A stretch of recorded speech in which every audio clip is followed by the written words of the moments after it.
चरण सोल चिन्ह जेह नजर समीपे रहो हमारी एह. श्री हरि कृष्ण महाराज ની જય. Supreme Lord Swaminarayan, Pujya Guruji, and all of you devotees who are watching, my humble Jai Swaminarayan. For any religion, scriptures are one of the most important pillars of foundation. Scriptures give us philosophies and views on that particular religion. A devotee of a religion is molded by the words of the scriptures in one's religion.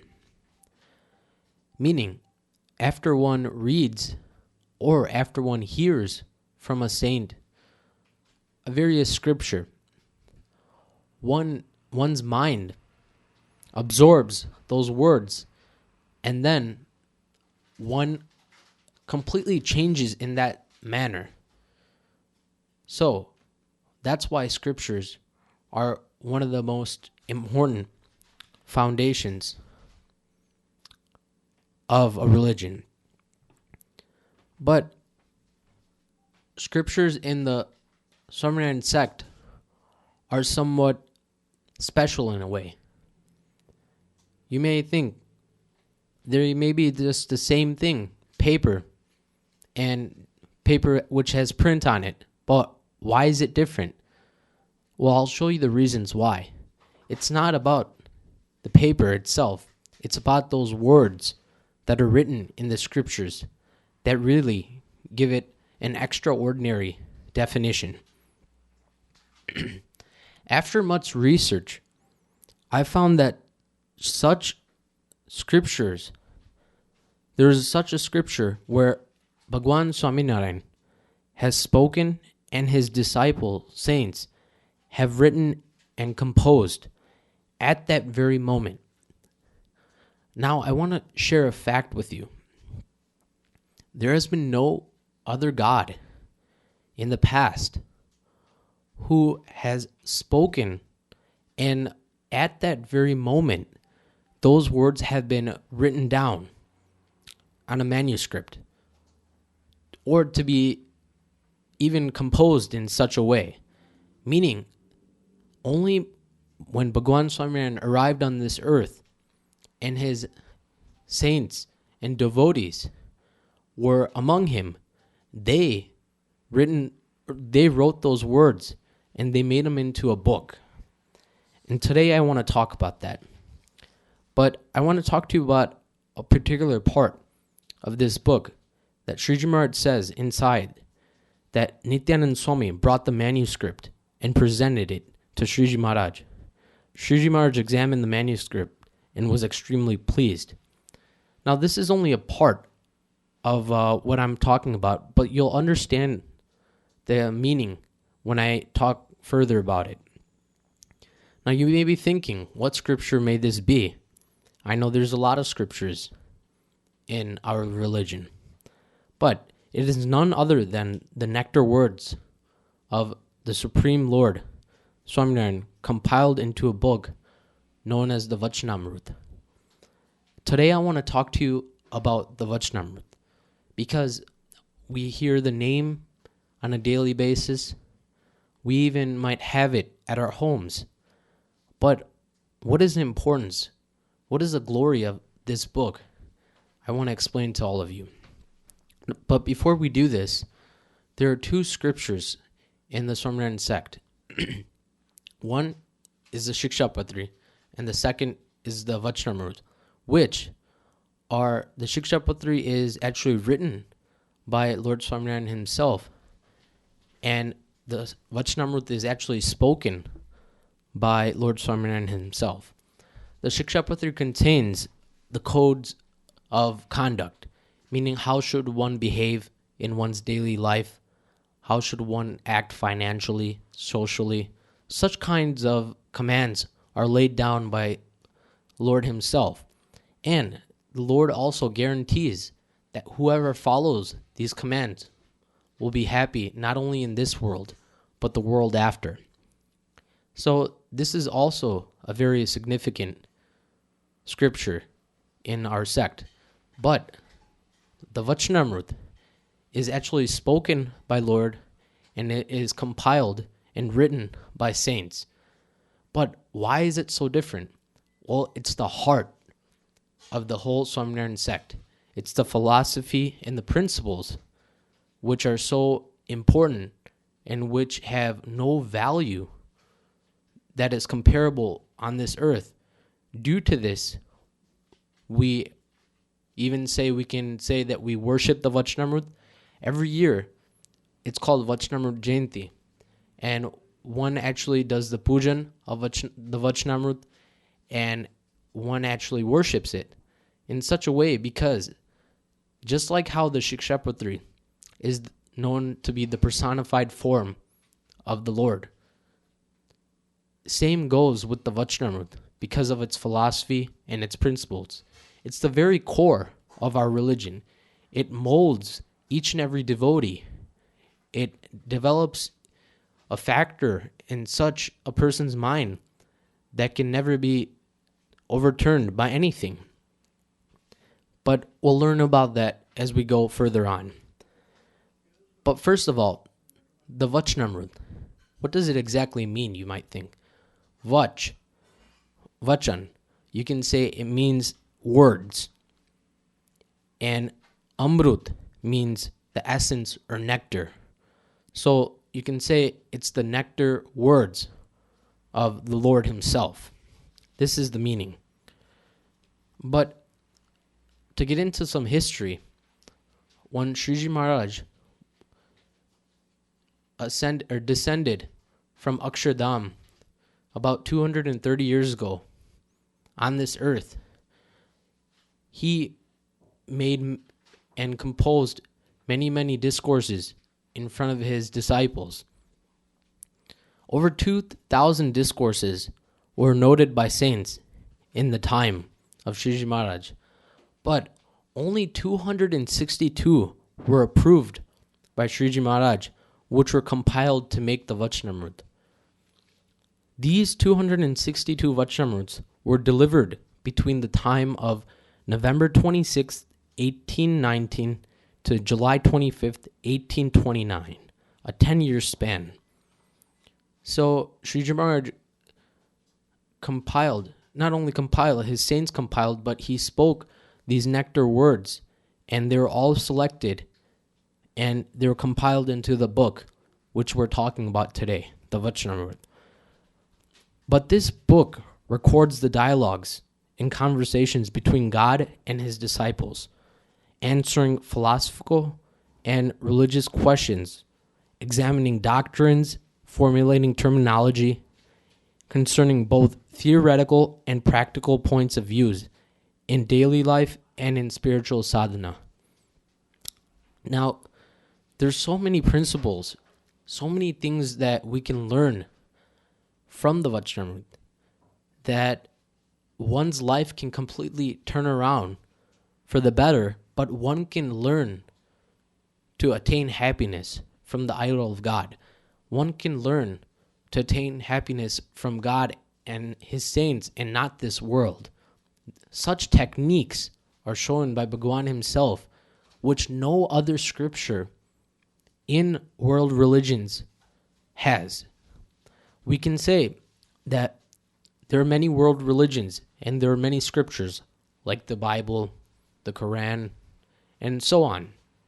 But this is the only scripture I can say with confidence that shows the path of liberation with such clarity and such accuracy that there is no other scripture beyond this, we can say. The language of this scripture is in Gujarati. It's the native language of Gujarat, which is a country in West India. And Shree Maharaj also spoke in Sanskrit. So there's many sloks that he has taken from the Vedas, the Upanishads, so on. And he has spoken these sloks to make his point. So there's two languages, Gujarati and Sanskrit. It is spoken by Shree Maharaj and compiled by 4 prominent saints. When God descended on this earth from Akshardham, he brought 500 saints. And such 500 of these saints, there were many, many prominent saints, but the 4, you can say, primary saints of Shriji Maharaj were also the heads who compiled this great book or scripture. So, namely, number 1, Muktanand Swami. Number 2, Gopalanand Swami. Number 3, Nityanand Swami. And number 4, Shukanand Swami. These are the 4 Sadgurus, or prominent, eminent saints, who compiled the Vachnamrut. Now let's just take a brief look into their life to see why they were so revered by Maharaj and why they were chosen out of the 500 to compile the Vachnamrut itself. So first and foremost, Muktanand Swami. He is known as the mother of the fellowship. And besides that, he is decorated with such qualities of a saint which are very hard to acquire, according to the Vachnamrut. But he is kind of like a role model for all saints. Also, an interesting fact is he is the one who asked the most questions in the Vachnamrut, 91 to be exact. And he is also considered to be the guru of Shriji Maharaj. The actual guru, to clarify things, is Ramanand Swami. When Nilkanvarni came to Gujarat and he had the darshan of Ramanand Swami, he had already known that he who he was looking for around India was here, who was Ramanand Swami. So he was chosen as his guru. But just on a formal basis, you can say Muktanand Swami was much older than Bhagwan, but he was also considered to be the spiritual master of Lord himself. So such is his significance. Second, Gopalanand Swami. He's the master of yoga, meaning he has mastered yoga and Ashtang Yoga, we can say. So he is a very great yogic. He's very educated, and he has shown many, many miracles beyond imagination during the time of Shriji Maharaj. Interesting fact is, just as Shriji Maharaj showed miraculous events and put people into trances, the same thing, the same kinds of miracles or phenomenons, you can say, were shown by Gopalanand Swami himself. Such were his powers. But he did not ever, you can say, he was never spoiled by these powers. These, he understood, were given to him by God. So whatever God wanted him to do, he did through him. That's why he is such a great saint in our sampradaya. Third is Nityanand Swami. He was a born poet. He was very, very well educated, and he is the author of many, many books. So obviously one needs an editor. So he was the editor of the Vachnamrut, we can say. And lastly, Shukanand Swami is known as the personal secretary of Shriji Maharaj himself. So he was assigned to writing the literary works of the Vachnamrut, as when Shriji Maharaj spoke, he would write these words. So the Vachnamrut compilation began in 1819, as we talked about. And an interesting fact was Shukanand Swami was only 20 years old, meaning he was the youngest out of the prominent saints. Yet Shriji Maharaj gave him such an elevated status because of his brain, because of his, you can say, technique and his way and ability to write. That's why he was made one of the senior saints by Bhagwan himself. Now let's look into the Vachnamrut. The Vachnamrut is divided into 10 sections based on various villages where it was narrated by Shree Maharaj. Meaning there was 10 different sections and different areas where Shree Maharaj spoke and the saints wrote and compiled. Now I just want to name them briefly and tell you how many Vachnamruts that particular area were spoken by Shree Maharaj. Gadara had 184 Vachnamruts spoken inside that village, and the king of that village is Dada Kachar. Second, Sarangpur had 18 Vachnamruts, and the king is Jiva Kachar. Loya had 18 Vachnamruts, and the king is Sura Kachar. Karyani had 12 Vachnamruts, and the king is Vasta Kachar. Panchara had 7 Vachnamruts, and the king is Jinabai Thakur. And Vartal had 20 Vachnamruts, and there was no king at that time, but a famous devotee of Vartal was, you may have heard, Jubam Pagi. And lastly, Ahmedabad had 3 Vachnamruts, where there's a Mandir actually made by Shree Maharaj himself out of the 6. So these are the locations and the exact number of Vachnamruts where Shree Maharaj spoke, and it was written and compiled, equaling a total of 262 Vachnamruts.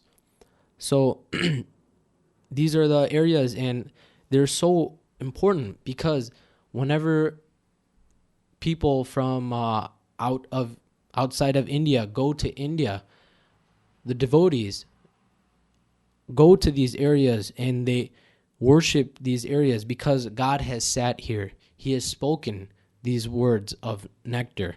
And due to this, these areas have become divine. And many devotees experience bliss and miracles there as well. But some particular details of the Vachnamrut make it very, very authentic. Of one of them, the Vachnamrut, each and every Vachnamrut, a total of 262, each and every one has a beginning paragraph which narrates the exact date, the Hindu date, exactly what Shree Maharaj was wearing, exactly what location, where Bhagwan was sitting, and who was actually sitting in that assembly. Meaning that exact time, the exact place, what Bhagwan was wearing, his whole narration of if he was wearing white dress or white clothing or red clothing or anything, or ornaments or garlands, any kind of particular detail, such was noted by the saints. Just imagine how much, we can say, weakness those saints had for God. Just imagine how much attentively they were doing the darshan of God, that they narrated it down. And we have this kind of darshan, we can say as well. It doesn't mean that since it's in words, we cannot have these kinds of darshan. But if we meditate in such a way, if we read the words and if we meditate in our heart, we can also see that Bhagwan, that who was sitting in Gadara, or who was sitting in Sarangpur or Karyani, the same way we can see him in our heart speaking that Vachnamrut as well. The reason why these saints noted this paragraph was because not only to be particular, but also they knew that the future devotees who would be reading this, they would want to know. If they wanted to meditate, if they wanted to feel the presence of Shree Maharaj. For example, if one was reading and one read the whole Vachnamrut, but if one just read the first paragraph, this paragraph we're talking about, then one can feel that Bhagwan is talking to me and I am listening. I'm not in the United States or any other place. I am in Gadara, or I am in Sarangpur, or I'm in Loya, and Shree Maharaj is sitting in front of me, and I am listening to his discourse. This is the kinds of views and perspectives one can use to become closer to God and also to feel the presence of Bhagwan himself.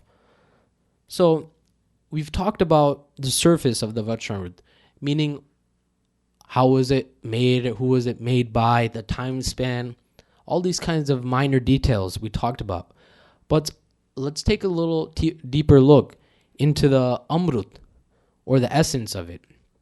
Just as Amrut has distinct property of liberating from death for all those who partake, the words of God similarly grant liberation from the cycle of birth and death. So I got an exact paragraph from the Vachnamrut that I want to read to you, which makes it so much authentic and one can see. Listen.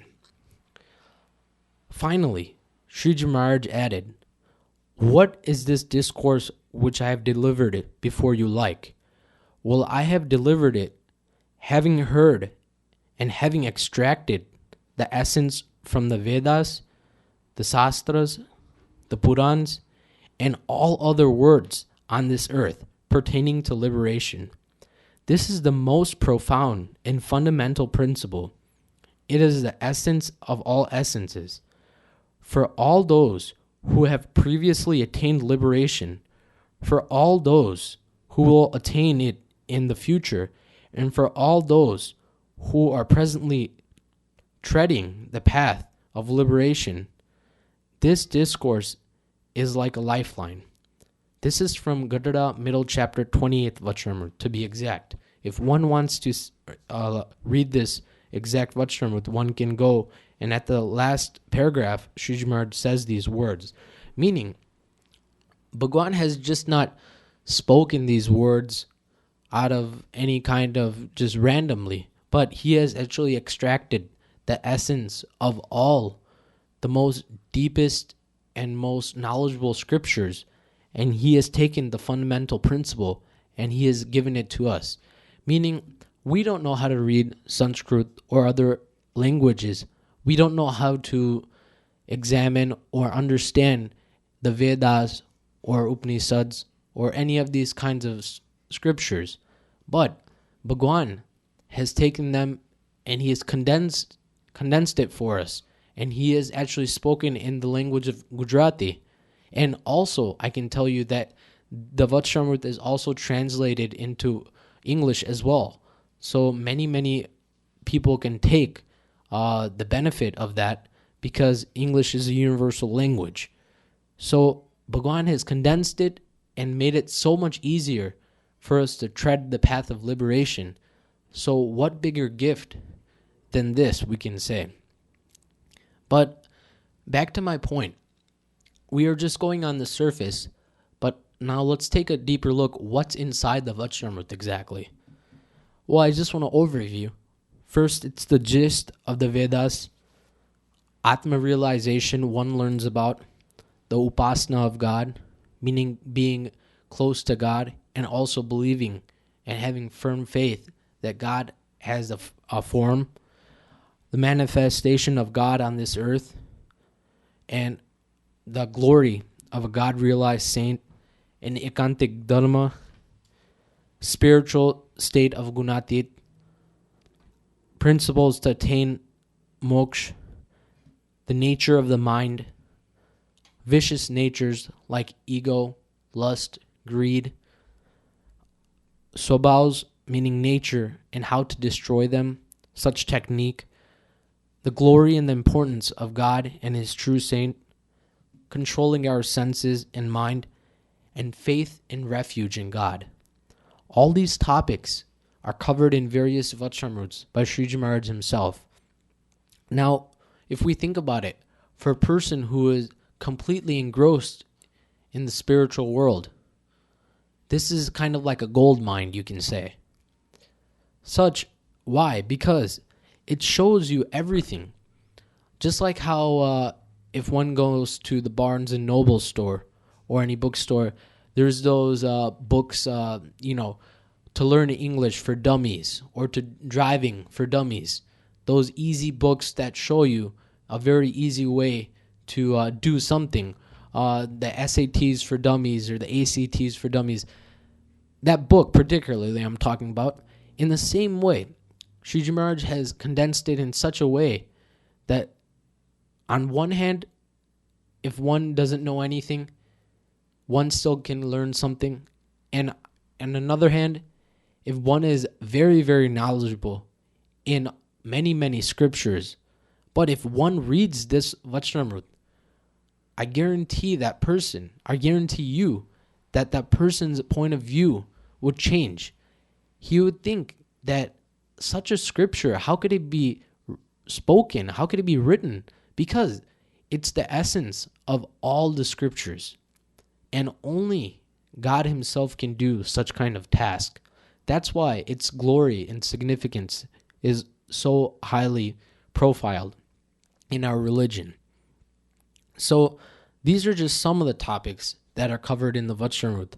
But there are many, many, and one can find what one is looking for by reading this scripture. Meaning, if one is troubled by one's nature, then one can find how to eradicate that particular nature. And Shree Maharaj shows such a beautiful technique that it would be eradicated in a short period of time. One is also shown to attain the path of liberation. One is shown how to develop firm faith in God. It is also described how is faith, what is called faith, what is the highest form of faith. All these kinds of various important topics that one needs to know to become free from this life and death, to become free from this Maya. One needs to know, one can find only in the Vachnamrut. So now we've talked about the Vachnamrut, what it is, who's compiled it, and what is inside of it. But you may be thinking, what are the reasons for studying the Vachnamrut? What are the reasons? Why should I read the Vachnamrut? I have many other scriptures I can read. I have many other books I can read. But why should I read this particular book? What is the reason? Well, let me give you a couple of reasons. Listen. First and foremost, to gain knowledge of the truth. Meaning, as of right now, we believe that this world is the truth. We believe that there's no happiness beyond this world. But that fact is not a fact. I can say with confidence that there's something beyond this world that one must just believe. That's why we need faith. That's why we go into religion, because we have something more we believe in beyond this world. So first and foremost, to gain knowledge of the truth is God. That's easy. And whatever false material, that's beyond God. Everything else is false. So that's the first reason. The second reason is to realize God and his Ekantik Satpurush. Meaning, without realizing the glory or who God exactly is, one can never attain him. Just imagine, if you want to go to the White House or to meet the president, you cannot just go without invitation. You need to know him, or he also, his men who let you in, they also need to know your background. They do not let only any random people in the White House. In the same way, one must realize God to attain his Akshardham, his divine abode, who he is, how great he is, what is his nature. All these things are necessary, and all these things can be attained by reading the Vachnamrut, because Maharaj himself has spoken whatever he likes. We can say the word in Gujarati is ruchi. Whatever he likes, whatever he doesn't like, he has stated in the Vachnamrut.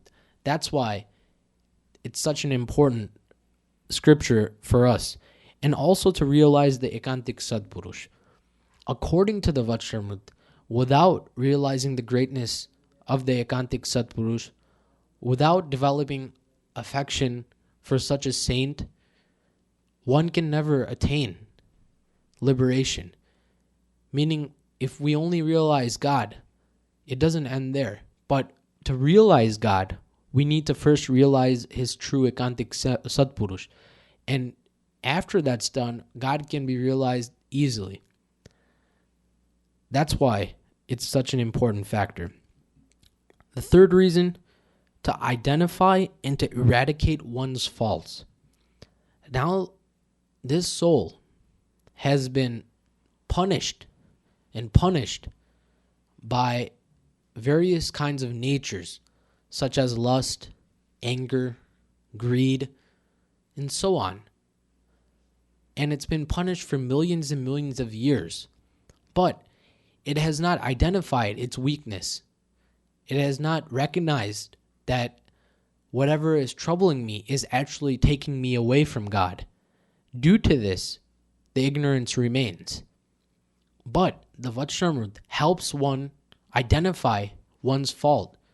And after that, more important, it helps one eradicate one's faults.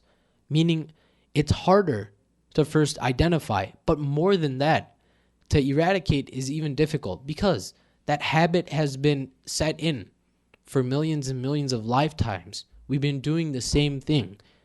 Due to that, it's very difficult. Just think about it. If there was an iron plate we had, and there was a nail, and you keep scratching the plate in the same area, there's obviously going to be made a deeper and deeper groove in that area. The groove will only get deeper and deeper. And due to that, it would be very hard for it to fill. In the same way, the swabhavs or the natures that have been punishing us are such like that. But to completely cover that groove, to completely eradicate those natures, can be only done by studying the Vachnamrut. Fourth, to attain a spiritual status. Meaning, in the world, we've attained many statuses. Some are the CEO of a big Fortune 500 company. Some are great doctors. Some are great financial people. But that status will only be left here on this earth as long as we're here on this earth. But a spiritual status is not only for this time here, but it is for the time when we go beyond this world, when our soul reaches the higher realms, the realm of Akshardham, we can say. But such spiritual status can only be gained by studying the Vachnamrut and acting according. Meaning only if we read, but if we do not act accordingly, then there is no benefit. So obviously after reading, when we put it into our practical life, that's the only way our spiritual status grows. And fifth, finally, to learn the intentions and the likings of Shreeji Maharaj. Meaning, if you want to please anyone, you have to act according to what that person likes. You have to behave according to how he or she likes. And through your behavior, when that person sees that he is behaving exactly like I want him to behave, then that person becomes happy on you. In the same way, Shree Maharaj himself, he also has shown his intentions and likings in the Vachnamrut. And by reading the Vachnamrut, one can understand and one can act according to that. When one does act according to the words of Bhagwan and his intentions, then Bhagwan is pleased. And our ultimate goal is to attain liberation and to please Bhagwan. That's why the fifth point is to learn the intentions of Bhagwan himself. These are 5 reasons why one should read the Vachnamrut. One should study the Vachnamrut. But even if one does not understand the Vachnamrut, one should still read it, because the words of Shriji Maharaj are like viable seeds. Someday they are bound to sprout. Hare Krishna Maharaj Ni Jai. श्रीपतिं श्रीधरं सर्वदेवेश्वरं भक्तिधर्मात्मनं वासुदेवं हरे माधवं केशवं कामनं कारणं श्री स्वामिनारायणं नीलकंठं भजे। हरिकृष्ण महाराज जय।